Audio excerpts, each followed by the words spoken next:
Përshëndetje. Poli, edhe gjatë bisedës sonë të fundit kemi folur për përplasjen midis policisë edhe protestuesve. The ç'të mbjellësh do të korrësh. Në rastin konkret, mbrëmjen e djeshme, për ty ka pasur, le themi, tejkalim kompetencave nga ana e policisë apo protestuesit e kanë tepruar ndoshta me hedhjen e molotove, disa i quajnë bomba, vdekje prurse edhe tjera si këto. Çfarë ndodhi në gjykimin tënd për sa i përket përplasjes midis policisë edhe protestuesve? Në qoftë flasi gazetar, si kronikan, si për shumë protestat tjera që kam ndjekur, protesta e dytë, në krahasim me protestën e parë, domethënë ishin pak a shumë i njëjti skenar nga pikpamja politike,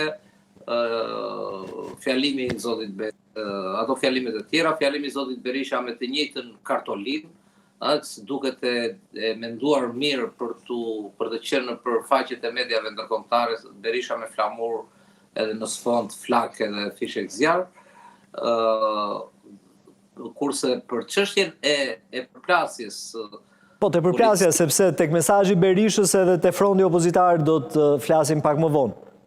Tani, tek protesta e parë, unë mund të them që policia e tejkaloi, duket nga informacionet apo ishte strategji për të treguar, por u hodh shumë gaz në momente të caktuara dhe të panevojshme dhe ujë.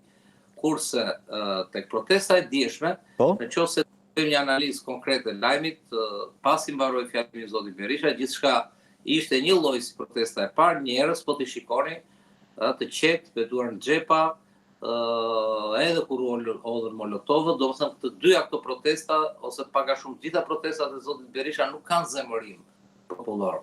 Nuk kanë zemërim të turmës. Ky nuk është zemërim, Poli?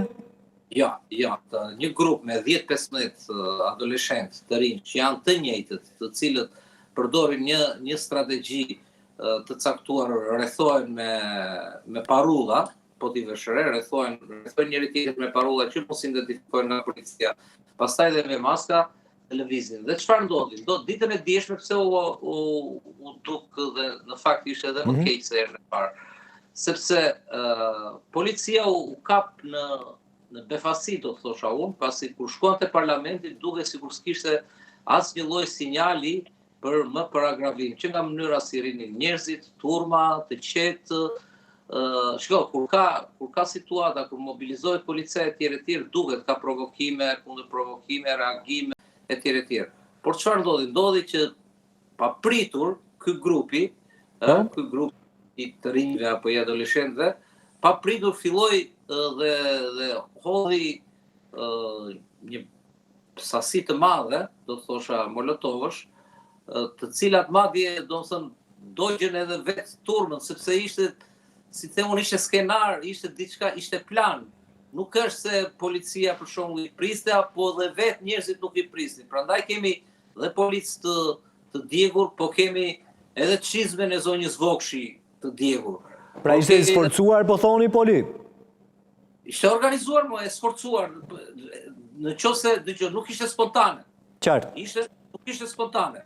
Po. Dhe kjo gjetin befasi dhe policinë dhe prandaj në aty siqin as forcat speciale. Dhe forcat speciale vetëm kur e pan këtë grup që po tregoi shumë i dhunshëm, atëherë kanë ndërhyrë forcat speciale dhe aty ka qenë dhe incidenti me deputetin Allbati, se deputetin Allbati po ta vëshre, ja bëjmë kronikë tamam, është përpara këtyre çunave. Në kuptimin është kthyer si një lloj mburoje dhe ata ka përcejnë për të shkuar tek ta që me të cilët u kapën edhe me një sasi tjetër të madhe të pa shpërthyer eksplozivësh. Kështu që në këtë kuptim kjo është analiza e kronikës së ngjarjes. E kuptova. Ke folur jo vetëm si kronikan, por edhe si dikush që e ke prekur atë terren vet. Avokat.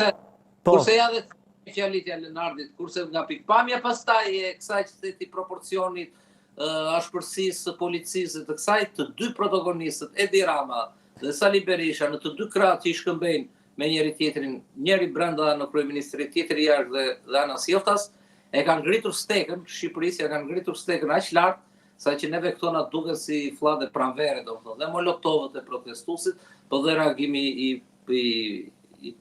policisë. Po pse duket fllate pranvere, se mua nuk mu duke ashtu. Isha këtu në fakt duke komentuar live. Vetë këta kanë vërtetuar se çfarë mund të bëjnë. Për shembull, në 21 janar kërciste Huri dhe burrët edhe gjakoseshin policisë dhe nga krau tjetër, kërciste plumbi pe vërtetit. Edhe gjakun bulevard. Do thënë, na i kanë ngritur aq shumë stekat e protestave dhe reagimeve. E kuptova.